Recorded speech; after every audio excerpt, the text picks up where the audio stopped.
Hey guys, welcome to another episode of the Tokuskai Inside Look podcast. This episode is brought to you by our amazing patrons over at Patreon. From a cup of coffee to a bowl of ramen per month, they've shown their support. If you are enjoying this work, please consider supporting me at patreon.com/Tokuskai Canada. So without further ado, please enjoy this Inside Look. All right, so I'm Marianne Denise Rueda. I was born in Argentina, in Cordoba, 35 years ago. So I've worked in South America as a fashion art for over 15 years, coming from a third generation of art collectors. And that got me to also to get to study museology. And in recent years, I've dedicated more time into developing products and services for certain museology departments here in Paraguay. Well, I'm currently extending my studies and soon moving to Uruguay to study anthropology and of course to continue my Kyudo practice as well. So yes, family, arts, and I guess traveling in Kyudo. That's pretty much what I put my energy into nowadays. Yes. Yeah, so that's a great overview. You talk about Argentina, you talk about growing up as a third generation art collector. So what was your childhood like? Well, I've lived in Argentina, in Brazil, and in Paraguay. And I've been constantly traveling and meeting new places and people. My family, I was raised in a family of art lovers, and I was interested in artistic expression and appreciation for the arts, its connection with the surroundings and the transcendence. So I have to say this was something that was very constant since I was a child. And my family was always very open to meeting new places and people, so exploring these cultures. So it was very nice, quite an adventure, I have to say. How did you end up exploring Japanese culture and getting into Kyudo? I was actually practicing another martial art. I was practicing Bozendo with Caroline Figueres from the Francis Vigoro School of France. So they were residing here in Paraguay, and we have a very close relationship. So I was practicing with them. And my idea, I think, first was more of it was an approach of physical training and then exploring a little bit more on the philosophy behind it. But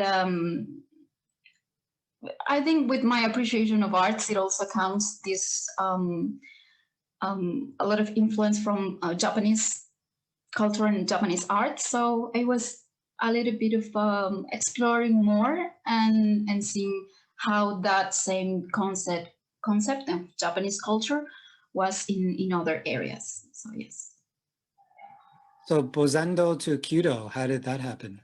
It was like quite a while ago, but I had recently moved from Brazil back to Paraguay. I was living in Brazil, so I was at a family event in the countryside, and the senseis were also joining us. And one of the senseis, they saw me shooting a recurve bow, and he said, "I think that you might want to check on Kyudo." And I had no idea at the time what it was, so I did, and I checked it, and for me it was.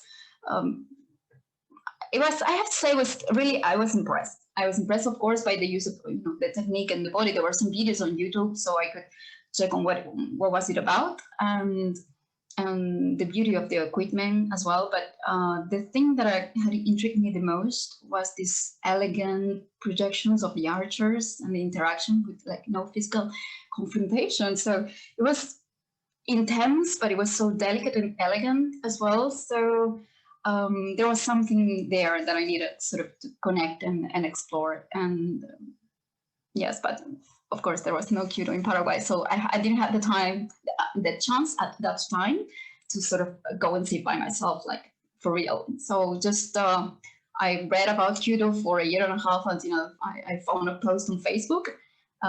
There was a Kyudo demonstration from people that were coming from Brazil, and there was also a call for a group to train. They would like to train.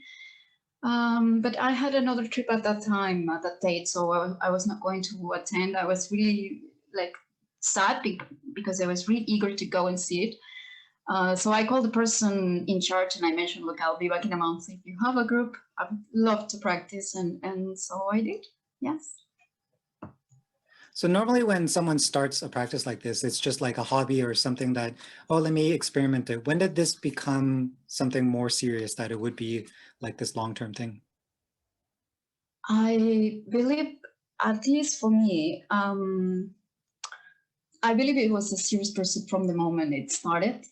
I was determined to learn more about this discipline, and it truly spoke to me in so many levels. And somehow, the values I was brought up with resonate with Buddha principles and have guided me in difficult moments of the practice as well. Also, I don't think there was something left behind when I resolved to practice and make it more permanent. I do try to manage balancing like health and family and work and the practice, and because I believe each do its important part in my life. But for sure, I have to say it was a serious pursuit. I was very determined when I started. You mentioned that the Kyudo kind of principles, philosophy resonated with kind of your upbringing. What could you explain a little more about that? Yes, I think yes. Somehow, well, I'm a family of Latinos, all right. So we have a lot of values that are very family is very close. We our parents are big, important role models for us until we're very into adulthood, all right. So I believe having been brought up in appreciation, in respect, in commitment, courage, responsibility. So these things is an important support system, and it helps me initiate. It has helped me initiate and walk. Well, in any martial art, of course, it does, but also in life. So I think those things relate to these Buddha principles as well. And I have to say, of course, that I'm very thankful for receiving these seeds and seeing them grow stronger through Kyudo. This is, of course, for personal and also social benefit. You become a better person through this. So yes, I had very good role models. Yes. Yeah, and when you first started, like there was nothing there. So how did it all come together eventually? Well, these people who were coming from Brazil, they formed a group. All right, so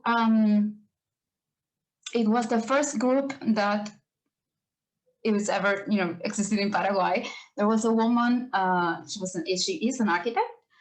Tomasa Vela. She had been practicing for over a year, traveling back and forth to Rio, where Elisa Figuera, she's training in Rio as well with BNI.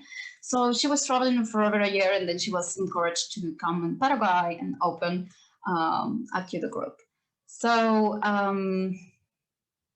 you were asking me how was it like when it first started? Something, yeah. So we had a small group.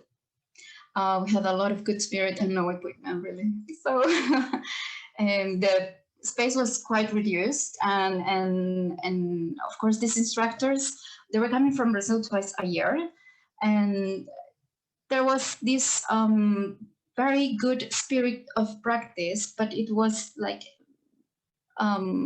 difficult to get the continuity, perhaps, of a normal, like what you would find in Japan or in any other country which is a little bit more developed. But thanks to Tomasa, I have to say we have Kyudo-kai Paraguay nowadays. She's the founder and president, and we are currently we're under the guidance or the instructions of Okabe Sensei. He's a Renshi Godan from the Argentinian Kyudo Association. And we're also supported by American Kyudo nowadays, of course. But back in the days, we had a lot of support from Brazil, which was like, we have a very beautiful relationship with. And yes, that's it. Yeah. So no doubt, like being able to start Kyudo for one is already a very positive experience. Do you have some other ones that throughout your career so far in Budo practice and Kyudo practice that you want to mention that are especially memorable? Well, there are, of course, many positive experiences, and I think that they're related in different stages of my practice, you know. But one that I hold very dear to my heart, I have to say, is receiving my first yugake. This was from Yanai in the Brazilian Association. When I started practicing on Makiwara, I sort of realized the dojo equipment that I was using, it was like really big for me. And it was difficult at the time to get equipment here in Paraguay. And I also didn't have a lot of expertise on how to pick it for myself as well. So I was like really starting. So Yanai visited us for a practice, and he looked at my hand and he was trying to explain to me some fine details, and he saw the difficulty of me not having a proper equipment. So they had a donation stored in Rio, and they sent it as a gift, and it just, I have to say, just fitted perfectly. And of course, I was able to practice at a different level with proper equipment. I was able to actually do what I was asking to be, you know, correct. So it was really a beautiful experience, and I was moved to see how the community was helping other groups develop, and it really gave me a strong sense of commitment and a responsibility to pass that message with my practice. So yes, that's the one that I have like always in my heart, for sure. There's one, like the first time I trained with Gerald Zimmerman Sensei. So this was like a couple months before my first Shinsa. So I was Mudan, and I was actually visiting a friend in Switzerland, and I called to see if there was a possibility for me to train at a dojo that it was in Basel, in the area. So I was introduced by Yoshiko Sensei, who's the former president of American Kyudo Renmei, to Gerald Zimmerman Sensei. So it was for sure quite an experience. Well, it opened an amazing door. For me, it was to connect etiquette and technique in a way that resonated with me and challenged me deeply, for sure. As a Mudan, especially, I guess. But it filled many lagoons as well. The thing that we were training like twice a year with someone a little bit more advanced. We had a lot of lagoons in the middle. So once I got back, I wrote reports of the experience and practical things for us to apply at the dojo. I was so excited. For me, you know, it was great. So it also gave me an opportunity because since then, I get to meet them once a year to train in Becheros in France, which has helped me develop much more, introducing me, of course, to a different aspects of Kyudo practice. We don't have that level here, so I'm very grateful that sometimes, you know, I'm able to go and visit and train with them. Yes. And let's see, for a third one, so visiting Japan, I guess. Visiting, you know, the first time in Japan, that was in 2018, and this was like 40-hour flight for Niran Shinsa. So, so it was experiencing the atmosphere and sharing with colleagues from so many different parts of the world. It was like this cultural adventure. And after Shinsa, we went 4 girls from Paraguay. So 3 of us were able to visit Ogasawara Ryu in Saitama for some Reiho and Jujutsu lessons. And we also shared a meal with the Yabusame practitioners. And well, there was no translator at the time because, you know, we had one while we were like booking, asking if we could meet them, but she was not able to go. So there was no translator, and we kind of managed to understand each other through some Kyudo terms and body language. And again, I have to say the community and the quality of people you meet in Kyudo, most on the same page, no matter the age or level, and the openness of high-rank practitioners, for sure. So yes, I think those are 3 very beautiful, positive experiences. Yeah, thank you for that. And normally I follow the positive experiences with challenges, which we'll get to, but I'm just thinking like a 40-hour trip to Japan already sounds like a challenge. Going somewhere without a translator to learn Ogasawara Ryu, that's a challenge. But like what else, like besides those ones, do you have any other that you found were especially um, I guess, hard on you in terms of your practice or in terms of just continuing and taking more responsibility? Well, again, I think through the years there have been quite some difficulties in different stages, and the first I think is to access teaching and equipment and to make it accessible for others who also see the importance of this discipline in their lives. So somehow that is still a challenge and an issue in South America, sort of an obstacle for Kyudo to develop exponentially here. So yeah, so that's one of the things that are, I think, not only hard on me, hard on many others around here. So um, well, another difficult challenge I have to say was like allowing myself to show my mistakes. And I remember I was like practicing Kyudo for 2 years, 2 years into the practice, and I remember I got stuck like wanting to hide until I did it right. And shortly after, of course, I realized that there was no way to improve if I didn't sort of allow myself to just do my best and accept and just appreciate wherever I was standing. You know, like it was understanding that I needed also to be kind and consequent and responsible for the reflection of myself, you know, that this Kyudo mirror was giving me. So, but I have to say the tools that it also gives you, helps you go through that process. So they're very important for me and for sure for many other practitioners. It's still a challenge to look at yourself, you know. um, and recently, I have to say, recently, for the last, we are practicing with Okabe Sensei now. So he comes 2 or 3 times a year. So we have to manage the practice to sort of course, keep our level, and also when we're introducing new people to the practice. So as I have to say that one of the challenges I think is feeling responsible for someone else, you know, like someone else's like first steps, understanding I was giving and I'm still giving my own first steps too. So helping super beginners in the dojo between these trips of Okabe Sensei was doing, or people from Brazil were doing at the time, you know. It's a scary and positive and difficult and complicated experience because it's like no longer about myself and practice with others, but it's also the practice for others. So yeah, I have to say, like in gratitude for the things that I was taught so far, I do try my best to pass info or things that I'm learning from Kyudo without personal filters of my own challenges to overcome, and that is a constant exercise for sure.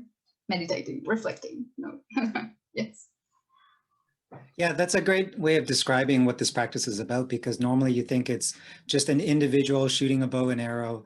There aren't these other people, but there's this concept that was introduced to me in another podcast I was listening to called the plus, minus, and equal, where anyone that wants to go anywhere needs someone that's above them, like a senior, a senpai, sensei, a plus, to pull them up or to teach them.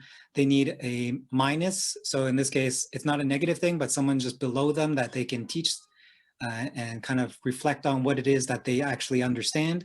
And then there's a equal, so a peer, that's someone that's on the same level that you're constantly motivating each other, pushing each other. Do you have these three levels of people, a plus, minus, equal, a senior, a peer, and a junior that really pushes you to improve?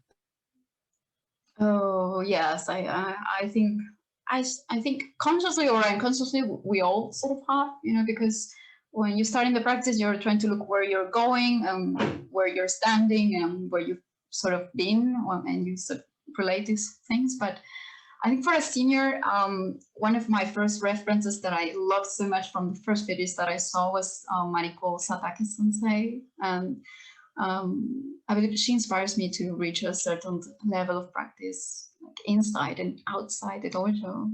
And this is for the long run. This is a person which has over 70 years. So this is so beautiful to see how the practice, how far she has come with her own practice and her own age, you know. And I must admit, I do check from time to time on the, you know, there's this interview, Is Japan Cool, you know, or in YouTube. So she explains about Kyudo and the words she chooses to explain the practice, and look at such beautiful performance, you know, her countenance and expressions. As an experienced Kyudo practitioner, it truly inspires me deeply to explore my own as well. Yes.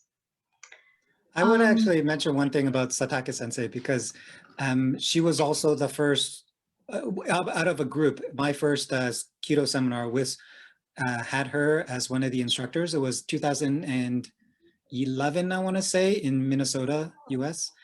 And she actually had this lesson that I still remember from today, which is the reason why you want to focus on Kihon, on the foundations, is because if you imagine you have a white t-shirt, and if you start practicing with poor Kihon, you're getting it dirty. Instead, you're actually, it's kind of like a cut in your heart where you're bleeding onto this white t-shirt. And no matter how much you try to wash it away in the future, it'll still have this stain. So that's why it's so important to keep your heart, like, don't cut it, make sure everything is straight and pure and correct. And yeah, that image just sticks with me. Wow, that's some lesson to receive, huh? You know, yes. Wow, that's really beautiful. You were very lucky. That she's on my bucket list to meet, I guess. You know, like, but well, following your question, up here, there's someone who's actually on the same Shinsa level that I am, Nidan, right? But he's much more experienced into Budo training. Gonzalo Tista. So he's in charge of Kyudo Kai Uruguay. And I do have a true admiration for his development in martial arts, you know. And he has a really kind and determined mindset. And well, he's been training for over 35 years. He's Godan in Kendo, and he's also Yodan in Aikido, and he's been teaching for over 20 years.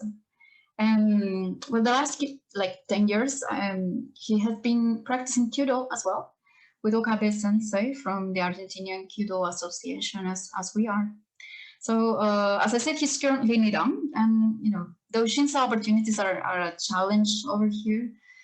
We do share an interest for personal development before the ranks. And we do, of course, understand the responsibilities and importance of also going into Shinsas. But I learned a lot from him and his previous experience in Budo training and teachings. Well, besides, we both share sort of a history of trips together for Kyudo training, and we do plan to continue to do so as soon as this you know, situation with COVID and everything and pandemic, when it improves. Yes. For a junior, Patricia Martinez. Well, Patricia Martinez, she's a Mudan practitioner here in Kyudo Kai, Paraguay. And I think she had like 3 classes, like present, you know, being present one-on-one before we had the lockdown. And that was in March. And well, she has managed to figure out the Hasetsu through video calls. And Okabe Sensei was also following us and the group. So this, for me, is looking at her overcoming unideal, you know, circumstances to train Kyudo, and she has like no excuses. So seeing her spirit of how she explores the practice and how she evolves, and yes, it challenged me to be better at my own practice and explaining things objectively and adapt it to the receiver. So yeah, we both learn in the process. Yes. Yeah, so far you've mentioned a few things about like learning from a different sensei, being an instructor in some ways to a new beginner. What about right now, like in the near future, besides COVID? What are you dealing with, or what do you have plans for in the not so distant future? Oh, well, I do keep my practice with Kyudo, Paraguay, but as I'm still moving to Uruguay, I have resigned my responsibilities as board members or like a more like an instructor that has to be there like every day. So, but I'm still practicing with Patricia, for example, and the group from Kyudo, Paraguay. But so I'll speak as a practitioner, I have to say. So the South American region, I believe it's pretty new to Kyudo training, and most of us at this moment we depend on Okabe Sensei, and he's from Argentina, and he kindly arranges his agenda into 4 different countries at the moment. You know, he's in charge of Paraguay, Uruguay, Chile, and of course Argentina. So he comes twice a year, and he's moving all this agenda. But of course, that leaves a lot of space in between every group, and so I get to organize myself to travel to Argentina or Brazil whenever they have seminars, or Europe, you know, for Kyudo training until the region sort of develops a certain level of Kyudo, and also some of the affiliated countries, you know, may become members of IKYF, and that will allow them, or us, I don't know, you know, to be able to organize seminars and to receive other senseis and to help Kyudo develop exponentially in this region. There's a lot of people interested, and of course it's new, it's not like 2,000 people, but it'll be very important. If we have a good start, that's going to be very good motive, you know, and inspiration for many others to join us as well. So yes. So we still have a little bit of time, but I want to jump down to the rapid fire questions, because normally I only ask like about three to people, but I like a lot of your answers. So I'm going to ask more than 3. You can see the ones I highlighted. Yeah, so I'm just going to jump into the rapid fire questions. The first one, do you have a quote or a proverb or something that you like or you live by? Appreciate, be curious, and be consequent. I know it's not a proverb or a quote though, but I do, you know, live by that. Yes. Just to expand on that, do you have like a situation or example or something that you can remember that you applied this kind of thinking? Is it something that you think in general? It's actually something that I think in general, even, you know, with my work, with my family, it's a personal thing. But if I have to say, like, I can tell you a quick anecdote.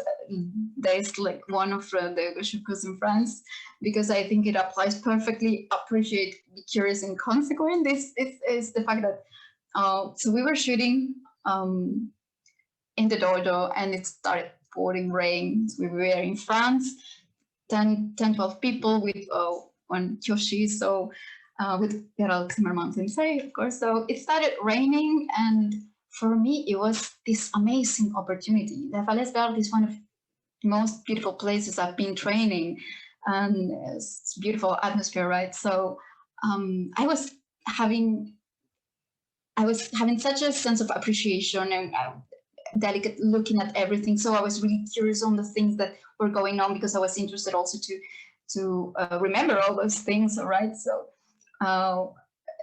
the sensei asked us to shut all the doors so the floor wouldn't get wet, because beautiful wood, of course. So I started moving and helping others, and at the moment I realized, because it was like wet and everything, but I was trying to do it fast and I didn't realize, and I kicked one of these very small wooden marks on the floor, you know, out into the Yamichi. So I didn't, of course, we were, you know, moving fast, but I realized then that I didn't have to be fast, I needed to be accurate. So and consequent. And General Zimmerman, Sensei, he was very kind, but he says, you know, like, watch your step, even if you're not doing Kyudo. So And I was, yeah, that's a little bit more literal into the appreciate and curious and consequent, but that's something that I live by really. Yeah, actually, there's something about Kyudo senseis that you do this little bit of mistake, and then it feels like your mom or your dad just saying something to you, and like, oh, I'm embarrassed, and yeah, I've had that too. No, yeah. Yeah, but he was very kind. He has a way of explaining things very nicely. So you are being, it's for you. What he's saying is for you, but he's like saying to the air. So, but it was for you. So and that also helps me understand how to talk to others that I'm trying to teach a little bit of things. So I try to do that as well. So he's a good example. Yeah. And speaking of one of the words you mentioned, curious, you seem to be someone that's always looking to learn new things and always to find out if there's something you don't know. So is there something in the last few years that is pretty major that you've kind of changed your mind on, something that you used to believe that you don't believe now, something that's a new realization, or just something that's more important these days? Hmm. Um, I do travel a lot, and I like exploring different cultures, and I like looking at the connections that go. Um, but over the years, I think one of the things that has sort of changed drastically was the fact that I believe now that a suitcase is more than enough, and all other true important things, they don't need shelves. So I think I don't need as many things around me as I used to, but I believe that comes naturally, sort of, with the maturity of priorities, perhaps. I'm not sure. Yes. I feel light though, it's a very good feeling. Yeah, definitely. When you don't have clutter, when you don't, it just seems like physical space, when it's cluttered, it also, your mind is also cluttered. But when you know that there's just, you don't need very much. Yeah, it's Yeah. And I freeing. think that sort of comes, for material things, for people, for thoughts, for everything.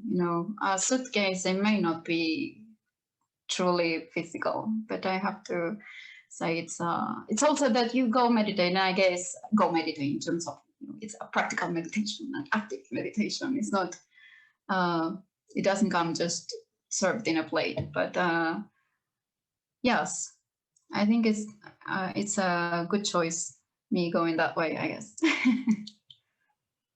What would you consider your favorite stage in the Hasatsu, the 8 stages of shooting in Kyudo? um Dozukuri. And I believe it's sort of a physical and mental dozukuri. All else is a construction from this alignment. So I guess from the first step in the dojo to this beautiful, dignified sunshine that somehow we all want to achieve, it depends on this. And well, even walking on the street depends on this. So yes, that's my favorite. How's it too? I love that answer.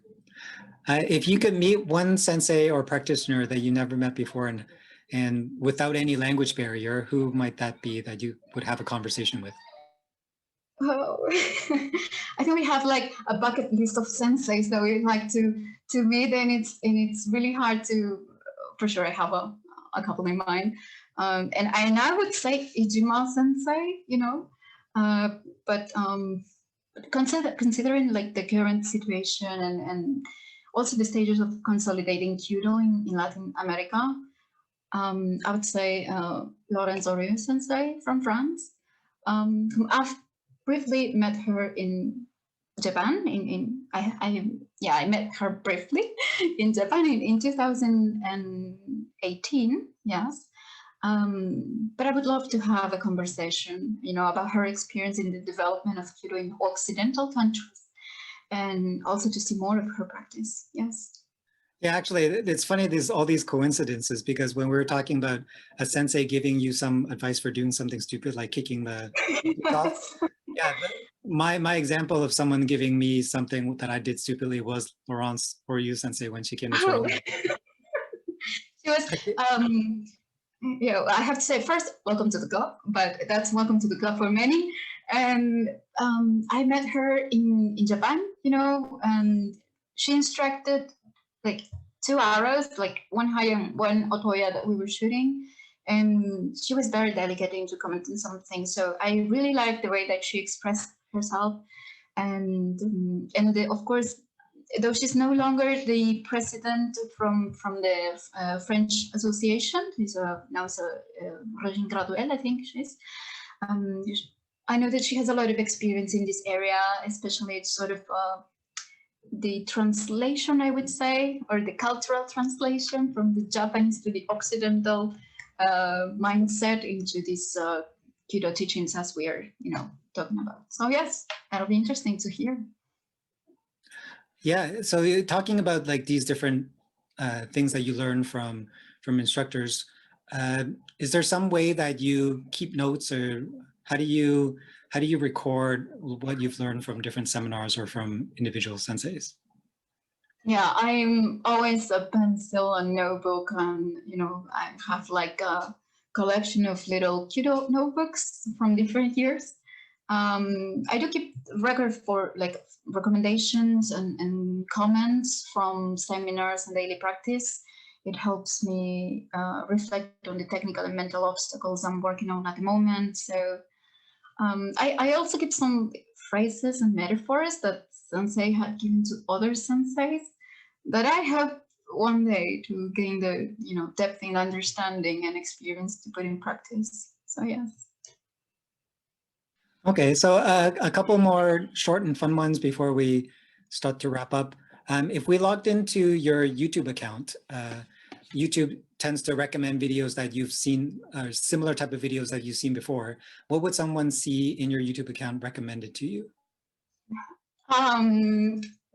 For sure, it's Kyudo related, of course, but especially Kyudo videos from Comité National Kyudo from France.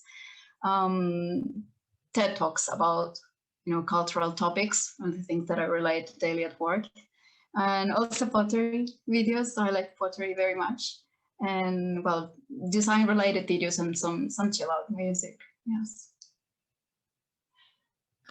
What would you consider your comfort food? For sure, it's sushi and soups. Yeah, what specific types of sushi or soup would you recommend? I really like there's this soup that I learned from one of the trainings that I did in Le Felesberg. They had a small cooking book from like sort of Zen Buddhist cooking book. It was a little, it's of course a little bit commercial as well, but it's this carrot soup with coconut milk and some spices, and it's a hug in a bowl. It's amazing. So I got the book and I get to do that from time to time. So yes, and sushi, of course, Occidental sushi and Japanese sushi may have quite a difference. But I have to say, any kind. I like to experiment, and it's just the mix of the rice and the taste of the rice with different ingredients. So yes. That's great. So just to begin to wrap up before we close, you mentioned that you had listened to some of the other podcast episodes. Just want to give you an opportunity if you have anything you wanted to comment on or anything that you wanted to react to from what you've heard recently. Well, I do agree on like similar situations. Many of the people that you have interviewed, they have gone through it, because that's it. Like when you start the practice in a country that there's nothing about Kyudo going on. So that seems very similar to those like in Denmark or in Paraguay. So that's on the same page. But well, especially I was hearing Elisa from Brazil, some of the difficulties in South America. She was explaining to train and to access to seminars and shinsens. But I'm very motivated to hear their stories and how they manage, or they're managing, of course. Also very interesting for me are the comments on history of Kyudo and styles. It was from Hartman Sensei or Sensei, the start of Kyudo in Europe, and so on. I'm delighted with the these different approaches and levels. So I'll keep exploring the podcast. Yeah, keep them coming.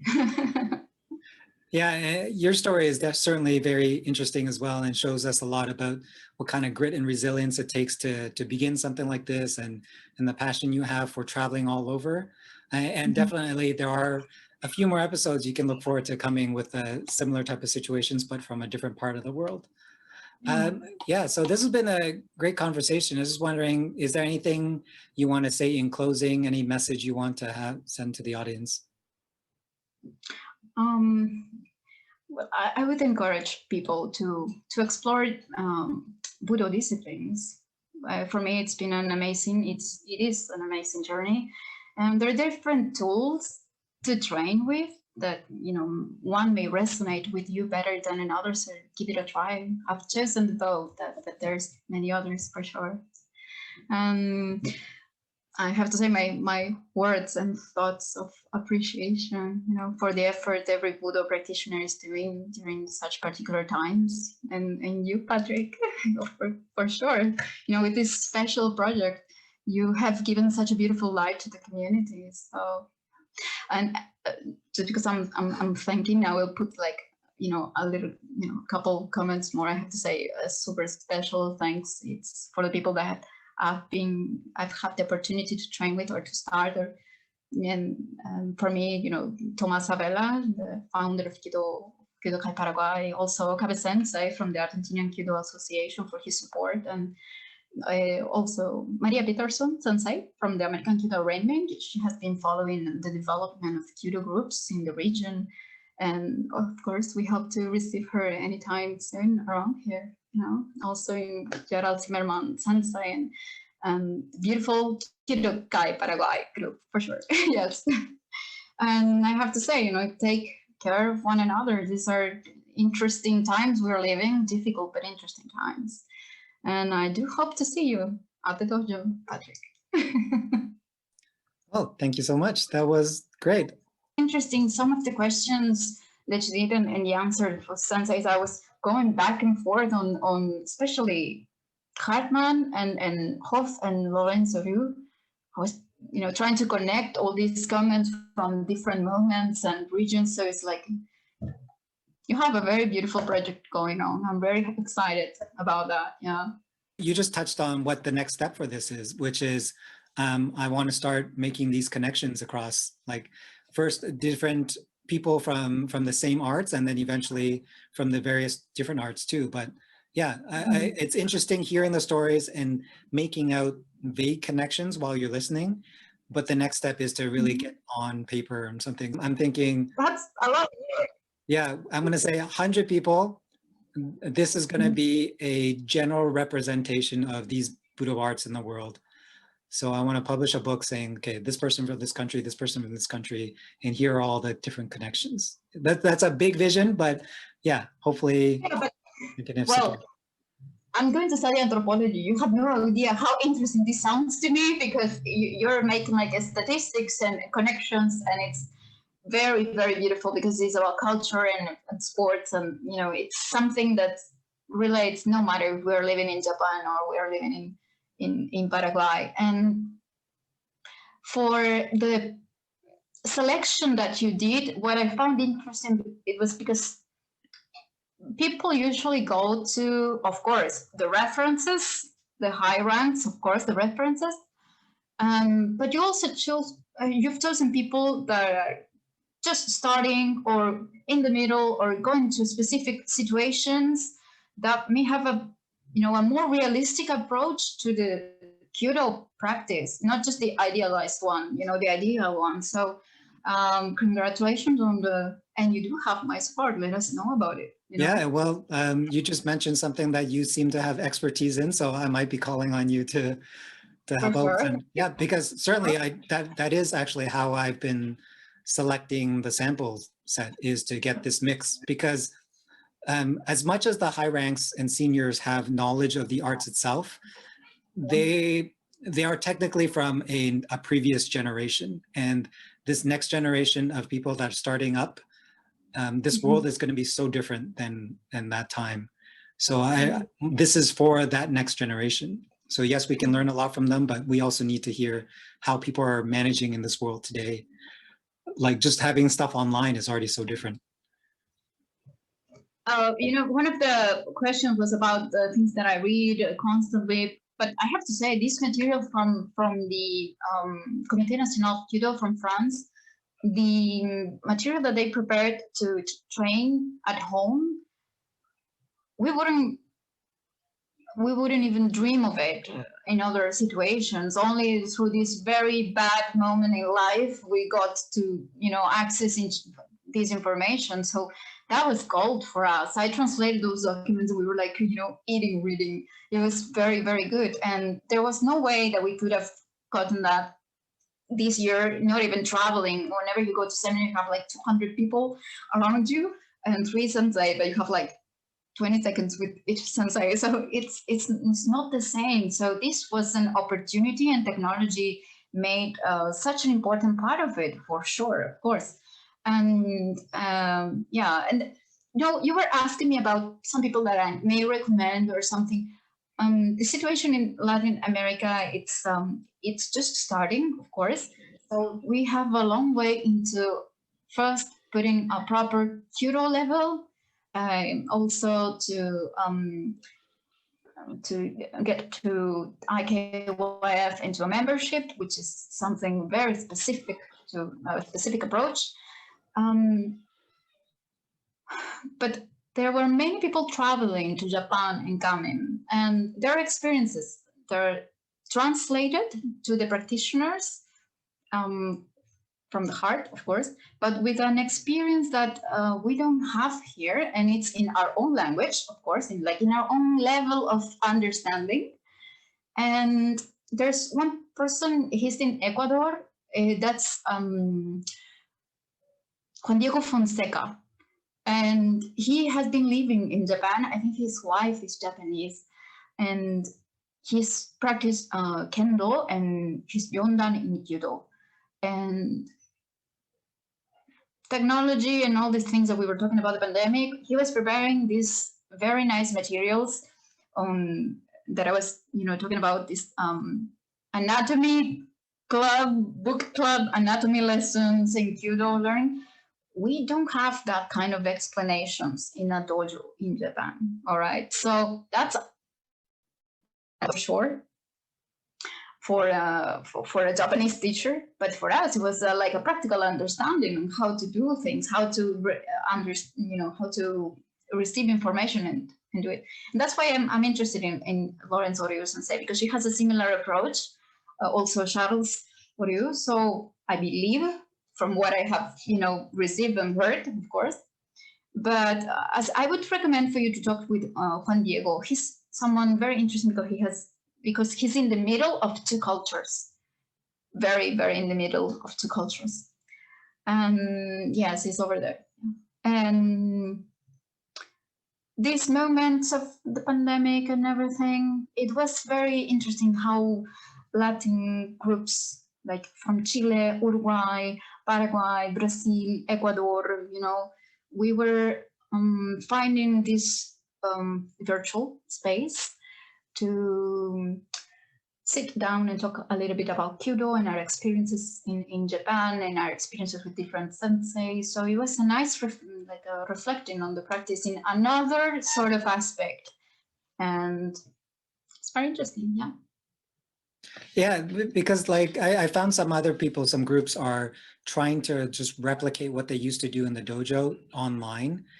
But yeah, which I don't know if it works completely well. It's a different kind of environment.